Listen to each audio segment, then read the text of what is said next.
Hallo meine Lieben, es wird dringend Zeit für eine neue Botschaft, deswegen ohne viel Trara, wir steigen direkt mal ein in die Legung. Und zwar gucken wir heute auf ein Gegenüber in deinem Leben, ganz ratzfatz,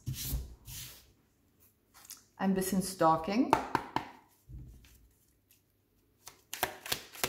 auf eine positive Art und Weise. Ja, ich meine, wir wissen ja nicht, welches Gegenüber. Pipapo, schauen wir einfach mal rein. Es fallen gerade schon ekelhafte Karten. Die 51 Verrat und die 77 benutzen. Wollen wir wirklich so starten? Ja, sieht so aus. Guck dir das an und danach fällt die 1, die Selbstliebe. Naja, lassen wir uns überraschen. Hier hat sich umgedreht die 53, die Kontrolle, die 73, die Zweifel.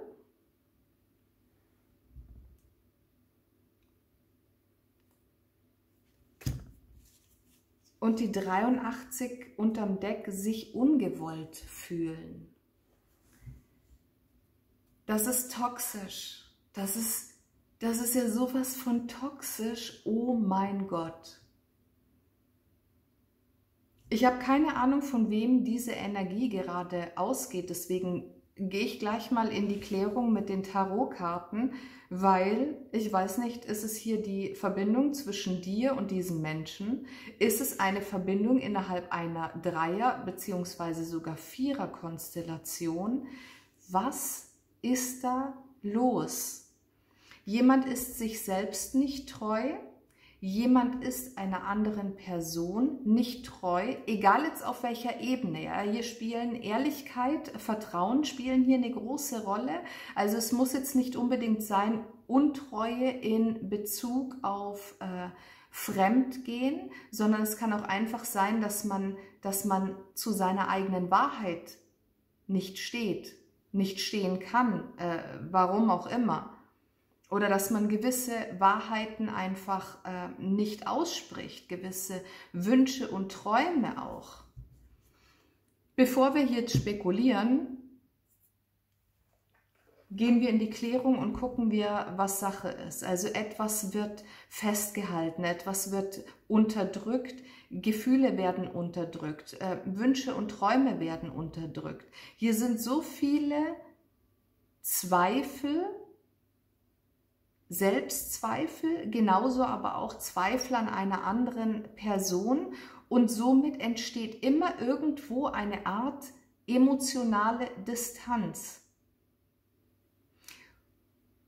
Und die ist hier sehr, sehr wichtig, die emotionale Distanz. Also spielt gerade keine Rolle, wie die räumliche Distanz ist, weil selbst wenn man räumlich voneinander entfernt ist, auch weiter voneinander entfernt ist, wenn die emotionale Nähe passt, wenn die gegeben ist, dann spielt die räumliche Distanz nur eine Zweitrolle. Also lasst uns reinschauen.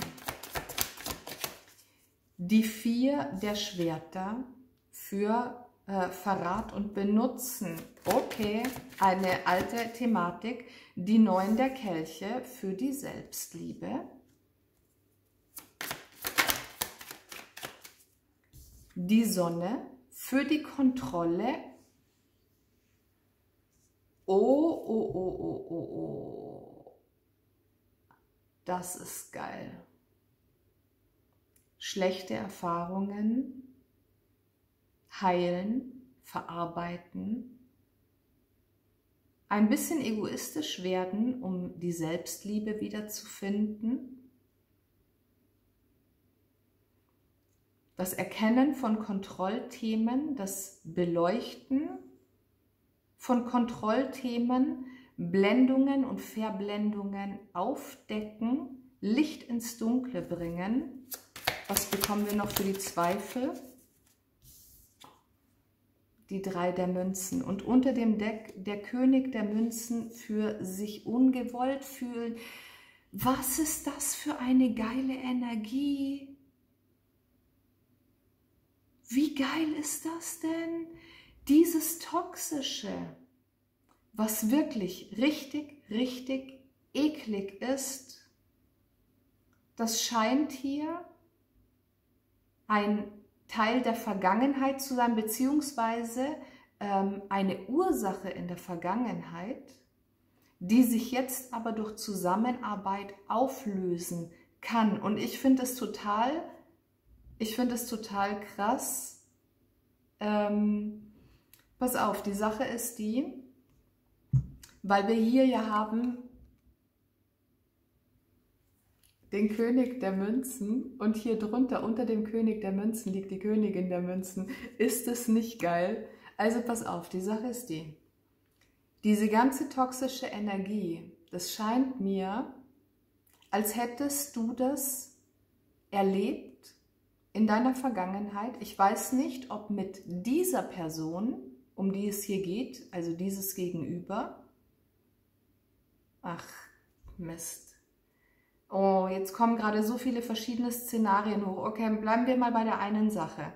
Also, das, was du hier erlebt hast, diese toxischen Energien, die dich komplett fertig gemacht haben, Lug, Betrug, Verrat, hin und her, vielleicht hast du dich dahingehend auch selbst verraten, vielleicht hast du dich kontrollieren lassen durch die Worte des Gegenübers, sonst irgendwas. Vielleicht sind in dir immer wieder Zweifel hochgekommen in Bezug auf diese Verbindung, in Bezug auf diese Beziehung, aber du bist dem nicht gefolgt, sondern du hast dich vielleicht immer wieder einlullen lassen. Und dementsprechend ist hier aber auch immer wieder diese Distanz präsent gewesen zwischen euch beiden.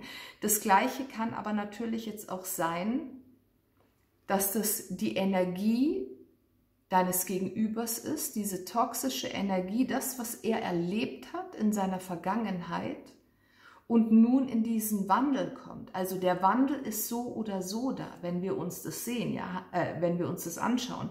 Heilung und Regeneration, der Weg in die Selbstliebe, der Weg in die Fülle, ja, die Erleuchtung, die Erkenntnisse, die Zusammenarbeit.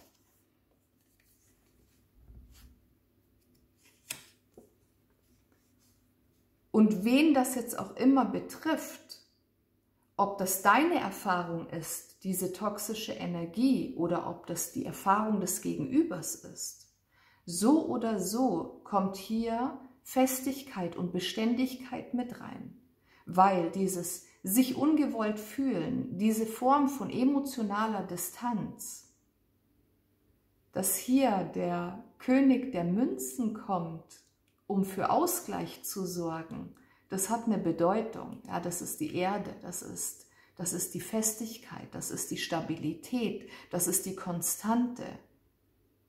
Egal was ist, ich bin da, ich bin hier für dich, ich halte dich, ich gebe dir einen Rahmen, nicht einen Rahmen im Sinne von dich einsperren, sondern ich gebe dir den Halt.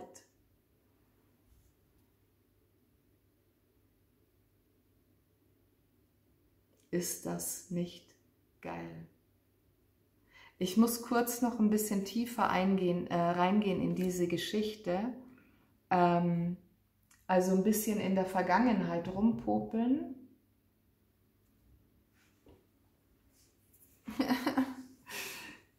Ich brauche ein Sortiersystem hier, ein neues für meine Karten.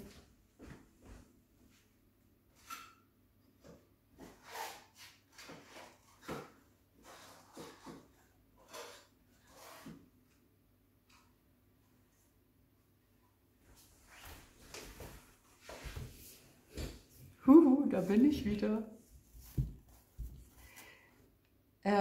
Ich möchte nämlich kurz noch was zum Verrat und zu dieser Benutzenenergie abholen, wen auch immer das betrifft.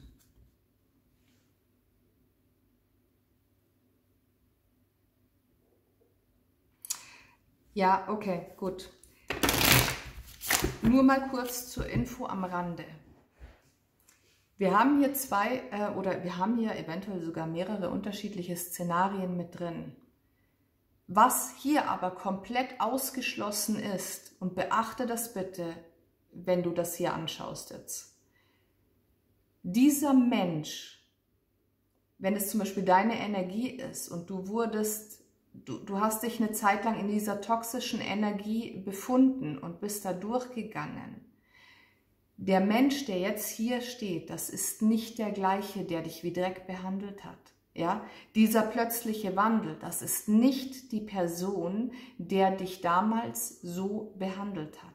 Denk bitte dran, nicht, dass du dir jetzt denkst, so, oh ja, cool, und er findet sich selbst und er kommt zu mir und entschuldigt sich und ja, kann sein, muss aber nicht. Aber im Großteil ist dieser Mensch nicht derjenige welcher. Ja, also nicht, dass du dir irgendwelche Hoffnungen machst oder irgendeine Illusion noch pushst. Dieser Typ, der dich da betrogen hat und verletzt hat und sonst irgendwas, das ist nicht der gleiche, der dir hier den Halt gibt. Weil einer, der so drauf ist, der hätte das nie übers Herz gebracht, dich so zu behandeln. Okay?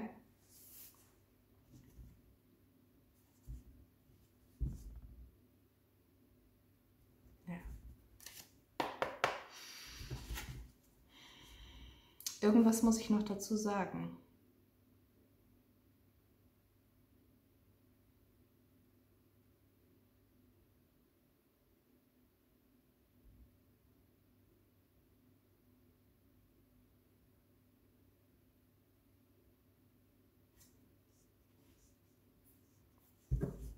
Genau. Andersrum, wenn diese toxische Energie dein Gegenüber betrifft, also wenn er derjenige war, der dieses Szenario durchlebt hat, mit oder durch eine Drittperson, dann ist er jetzt gerade in einem so tiefen Heilungsprozess, um sich selbst zu finden, um diese Kraft des Königs der Münzen, des Königs der Erde zu gelangen, dass er mit dir diesen Weg weitergehen kann, weil wir schauen ja hier eigentlich auf dein Gegenüber, aber in gewissen Seelenverbindungen vermischt sich natürlich diese Energie. Okay, nehmen wir einmal kurz die unschönen Karten. Ja, solche Kartendecks braucht man auch.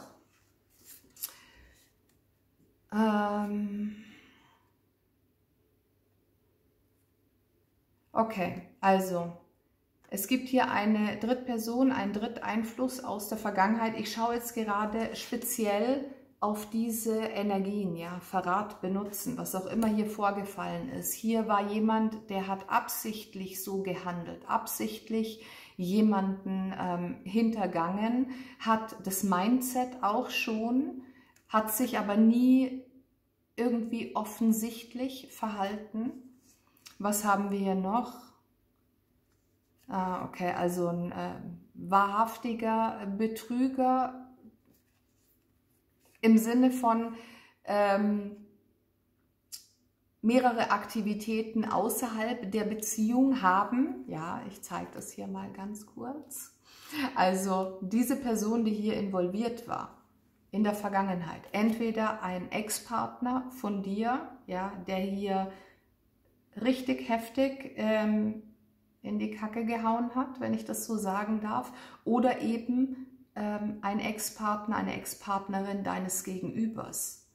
Auf jeden Fall du oder dein Gegenüber oder sogar ihr beide seid hier ziemlich gezeichnet. Wenn das nicht auf dich zutrifft, dann weißt du direkt, ist nicht deine Legung. Ja? Aber hier wurde jemand in der Vergangenheit ganz schön verarscht, ganz schön hintergangen. Also nicht schön im Sinne von schön. Betrug, auch hier nochmal unter dem Deck, der Narzisst fällt hier, wobei ich mich nicht gerne mit diesem Begriff Narzissmus aufhalte, ja, weil wir sind alle Menschen, es gibt ja reinblütige Narzissten, das ist schon klar, aber wie unterscheidet man das? Jeder von uns hat narzisstische Anteile, die einen mehr, die anderen weniger, deswegen möchte ich da nicht so ins Urteil gehen. Ja, auch wieder hier mit dem Betrug. Sie betrügen, um ihr eigenes Ego zu füttern und sich über andere hinweg zu heben.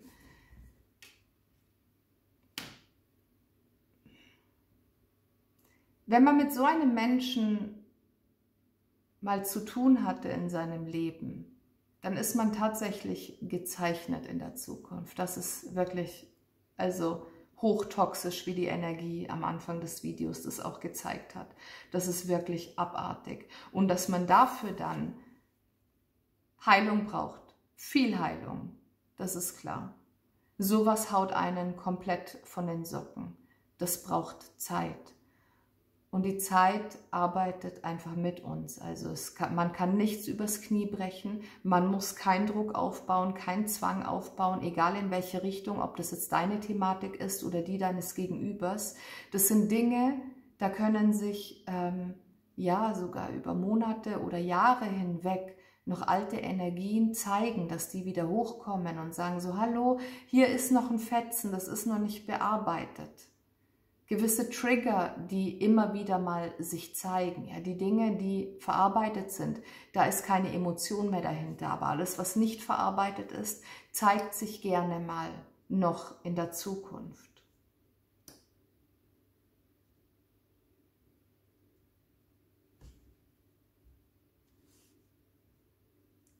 Dieser Mensch ist für dich da, so oder so, okay?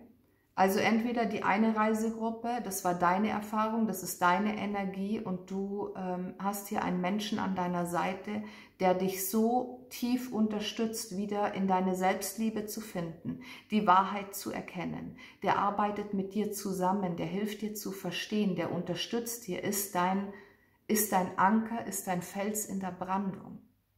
Oder eben die Transformation dieses Menschen, wenn du hier mit einem Gegenüber zu tun hast, der diese Erfahrung gemacht hat, bist du in irgendeiner Form sein Anker und hilfst ihm und unterstützt ihn dabei, in seine eigene Kraft zu kommen. Zu sehen, zu erkennen, wie wertvoll er eigentlich ist. Und an dieser Stelle, nach dieser Erfahrung, seid ihr tatsächlich ein Dream Team.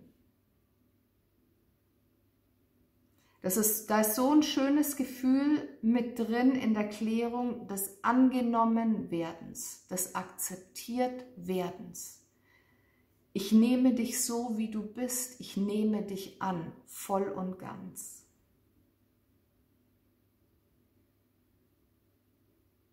Das ist schön. Das ist sehr schön. Ich möchte dazu noch Seelenbotschaften abholen. Und zwar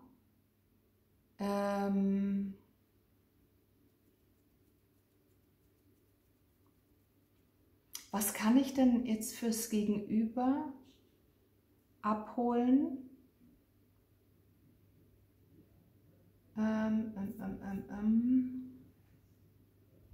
Ja, weil eine Seelenbotschaft fürs Gegenüber bringt hier nicht viel.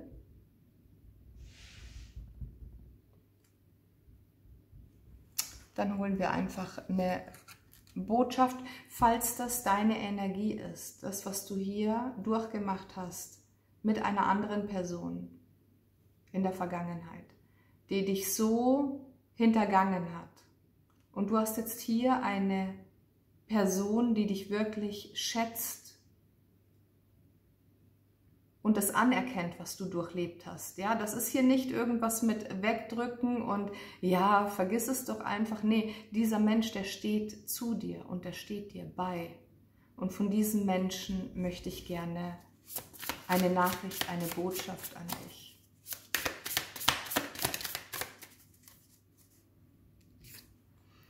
Meine Emotionen für dich sind noch da. Sie sind noch da.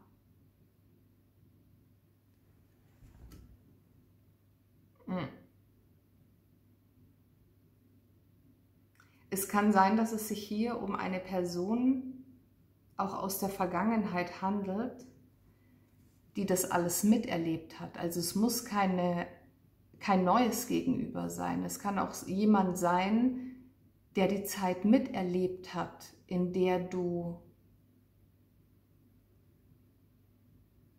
so benutzt wurdest, in der du verraten wurdest. Es könnte sein, dass dieser Mensch dich damals schon geliebt hat, damals schon versucht hat, dein Fels in der Brandung zu sein, dir Halt zu geben.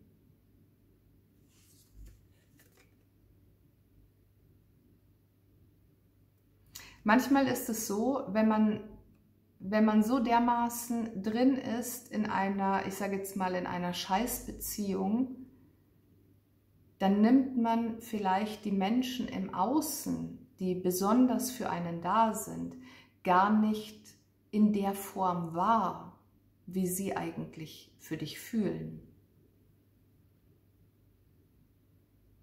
Denk mal drüber nach.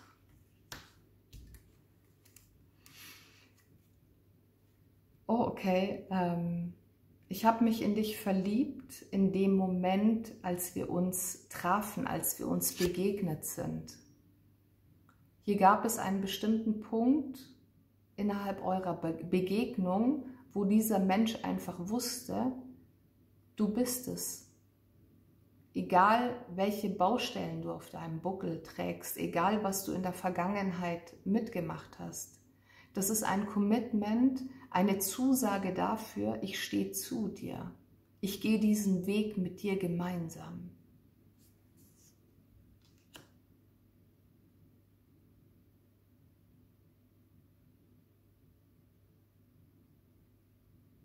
Wow.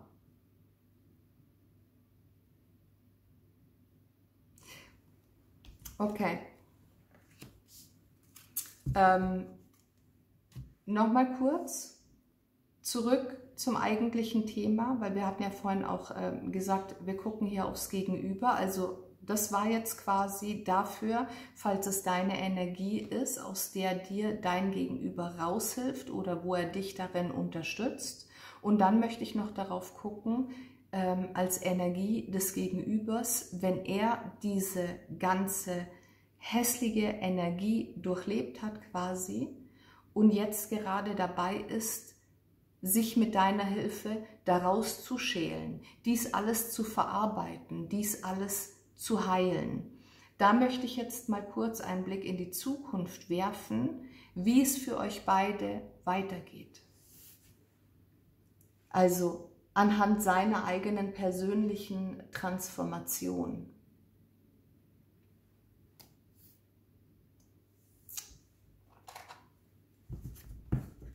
Nehmen wir das Lenormand dazu.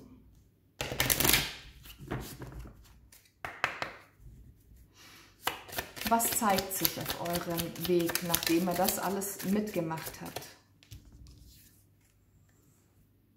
Der Sarg, die 8, der Fuchs, der Baum und unter dem Deck das Kreuz, dem ist nichts mehr hinzuzufügen. Es ist ein harter Weg, ein emotional harter Weg, sagen wir es mal so. Dieser Mensch entdeckt mit deiner Hilfe seine eigene Kraft wieder. Okay? Ich meine, das, was hier erlebt wurde, was hier erfahren wurde, ist nicht ohne.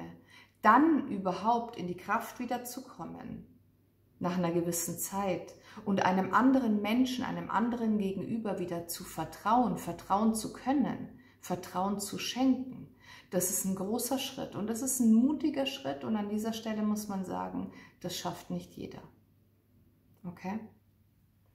Und das, was er hier macht, dass er sich darauf einlässt, ist eine komplette Verwandlung, eine komplette Transformation. Das heißt quasi, er stülpt sein Innerstes nach außen, gibt sich preis dir gegenüber, öffnet sich dir gegenüber, weil er dir das Vertrauen schenkt. Auch in dem Wissen, dass du ihn verletzen könntest, dass du dieses Wissen tatsächlich gegen ihn verwenden könntest, wenn es so wäre. Er hat eine neue Anbindung. Ihr habt eine neue Anbindung. Ihr erarbeitet euch gemeinsam eine neue Strategie. Ihr arbeitet gemeinsam an diesen schlechten Erfahrungen, um diese weiterhin zu heilen, zu verarbeiten. Das heißt auch alles, was in Zukunft eventuell nochmal hochkommt von diesen alten Geschichten, wird hier gemeinsam geregelt in einer tiefen Verbindung. Das ist eine sehr spirituelle Verbindung. Es fühlt sich so an, wie kann ich das sagen? Kennst du das? Wenn, ich sage jetzt mal, zwei Dinge füreinander geschaffen sind, füreinander bestimmt sind. Wenn die sich miteinander verbinden, dann entwickelt sich eine Kraft, eine Energie, die von außen weder gestört noch getrennt werden kann, wenn man es selbst nicht zulässt. Und das ist das, was sich hier zeigt zwischen euch beiden. Der Kampf gegen diese Toxizität, das Miteinander, diese Einheit. Das ist so schön. Und weil wir nicht genug haben, ziehen wir dafür jetzt noch eine Liebesbotschaft. Oh, okay. 3. 3 nehmen wir. Tief in deinem Herzen kennst du bereits die Antwort. Tu das, was für dich richtig ist. Hauptsache ohne Druck und ohne Zwang. Ihr seid eine Einheit. Ihr seid zusammen. Sei da, soweit du kannst. Und wirf die Trigger dort, wo sie notwendig sind. Ja, auch hier ganz viele Schmetterlinge wieder als Zeichen der Transformation. Dann haben wir, allein die Zeit wird es zeigen. Ich habe vorhin schon gesagt, gewisse Themen aus der Vergangenheit brauchen manchmal länger, um verarbeitet zu werden, um heilen zu können, beziehungsweise manche Themen, manche Energien kommen auch in mehreren kleinen Etappen, weil man es vielleicht nicht auf einmal verheilen kann. Und in diesem Sinne ist Geduld eine essentielle Energie innerhalb dieser Verbindung, um hier das vollkommene und vollständige Glück zu finden. Und unter dem Deck die Umarmung. Du hast ein perfektes Gegenstück gefunden. Weißt du noch, was ich vorhin gesagt habe mit diese Energie? Kennst du das, wenn zwei Dinge einfach füreinander geschaffen sind und die sich miteinander vereinen? So ist das.